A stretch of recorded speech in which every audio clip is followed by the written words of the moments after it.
السلام عليكم. ارتفعت أسعار البنزين فثار بعض النواب، والسؤال: لماذا تثورون؟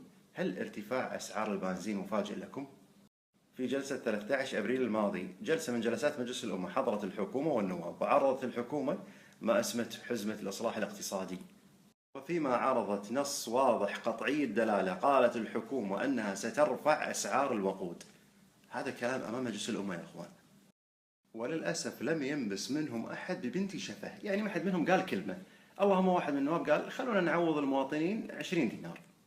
أما أصل الموضوع الذي طرحته الحكومة في جلسة 13/4، أي رفع أسعار السلع والخدمات والبنزين، فلم يعترض منهم أحد.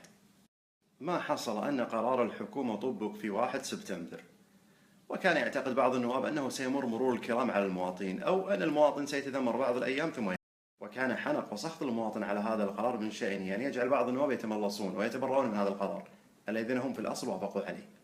يقول النبي صلى الله عليه وسلم: تجدون شر الناس ذا الوجهين، الذي يأتي هؤلاء بوجه وهؤلاء بوجه. هؤلاء بعض النواب. ولعل أسوأ من رفع أسعار البنزين قرار آخر صدر أيضا، هو تحرير أسعار البنزين. يمكن نكون غفلنا عنه. ومعنى تحرير أسعار البنزين هو ارتباطه بالأسعار العالمية.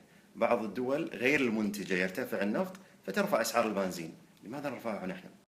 الدول المستوردة للنفط لديها ما يبرر رفع وخفض أسعار البنزين، فالعلاقة طردية. إذا ارتفعت أسعار النفط ارتفع سعر البنزين. أما نحن فما يبرر ذلك غير العبث.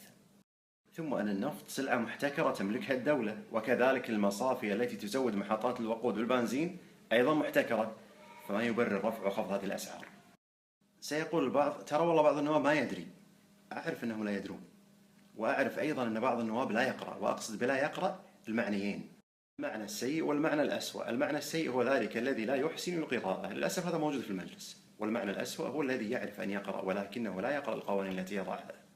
لا أتهكم على أحد، ولكن ما الذي جعلهم يوافقون على عرض الحكومة وطرحها في جلسة 13 أبريل ثم يعودون بعد ردة فعل الناس ويتراجعون؟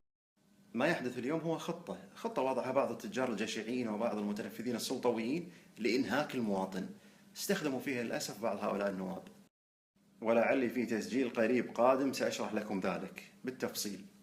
يقول النبي عليه الصلاة والسلام: كفى بالمرء إثما أن يضيع من يعول، وحسبنا الله.